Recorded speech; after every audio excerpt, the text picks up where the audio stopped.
Bonjour et bienvenue dans ce nouvel épisode du podcast 3 minutes pour entreprendre. Je m'appelle Émilie Attard, je suis formatrice consultante en création d'entreprise et j'ai fondé la communauté des entrepreneurs. Aujourd'hui, je réponds à la question « C'est quoi la voix du client ?» La voix du client est un processus qui permet de recueillir les avis et les expériences de ses clients pour obtenir une cartographie intégrale de leur expérience, de la manière dont ils vivent le produit ou le service proposé. Lorsque j'accompagne les futurs entrepreneurs, je constate souvent que le futur chef d'entreprise passe de nombreuses heures à s'arracher les cheveux pour trouver la meilleure façon de concevoir son offre. Et je te le dis franchement, c'est un très mauvais départ. En effet, si tu as une idée en tête et que tu passes des heures dessus, tu prends 2 risques.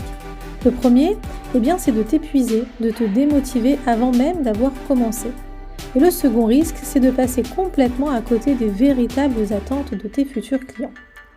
Il faut comprendre une chose très importante et que je vais te répéter très souvent dans mes podcasts. Tu ne crées pas une offre pour satisfaire tes propres besoins. Tu mets en place un service ou un produit pour répondre à un besoin plus ou moins exprimé par ton marché. Ainsi, si tu veux proposer un service ou un produit qui soit attendu, désiré par tes futurs clients, il faut que tu les écoutes. Alors c'est à ce moment-là qu'intervient la voix du client. Écouter la voix du client va te permettre d'établir des offres qui répondent précisément aux attentes de tes clients. De cette manière, tu ne perdras pas de temps à élaborer dans ton coin ton offre, mais tu feras en sorte d'élaborer une offre qui est déjà attendue par le marché. Pour aller écouter la voix du client, tu peux appliquer plusieurs méthodes. Tu peux par exemple diffuser un questionnaire auprès d'un panel représentatif de ton marché. Tu peux organiser des entretiens en face à face ou en groupe, ou bien encore organiser des phases de test de tes produits ou de tes services et observer pendant ces phases de test les comportements des utilisateurs pour en tirer une conclusion simple, ce qui fonctionne et surtout ce qui ne fonctionne pas. Dans la mise en place du processus d'écoute de la voix du client, tu vas fonctionner en 2 étapes. La première étape consiste en cette phase de test.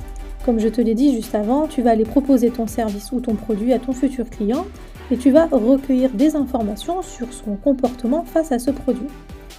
Comprend-il l'intérêt de ton produit? Le service que tu lui proposes répond-il à un problème? Comment ton futur client utilise ton produit ou ton service? De cette phase d'observation, tu vas pouvoir récolter de précieuses données sur ses inquiétudes, ses peurs, mais aussi ses satisfactions, ses joies, ses émotions, ses attentes. Dans la seconde phase de l'étude, tu vas devoir analyser les données que tu auras recueillies. Cette phase est essentielle évidemment car il ne s'agit pas d'agir uniquement en observateur, mais il faut surtout agir en analyste. Avec les informations recueillies, tu vas pouvoir affiner ton offre au plus près des attentes du consommateur. Il faut comprendre également qu'écouter la voix du client doit être un réflexe tout au long de la vie de ton entreprise. Tu as la nécessité de mettre en place un système d'écoute, de veille, pour comprendre l'évolution de ce marché, de ses clients, et faire ainsi évoluer ton marché, ton produit, ton service avec son temps. Il y a un autre avantage à écouter la voix du client, c'est qu'il va te permettre d'identifier ou du moins d'anticiper les crises éventuelles de ton marché ou de ton produit. Certains comportements de consommateurs sont en effet énonciateurs d'un développement ou d'un déclin de ton offre. Tu te dois donc d'être en permanence à l'écoute de la voix du client. Allez, c'est à toi de jouer.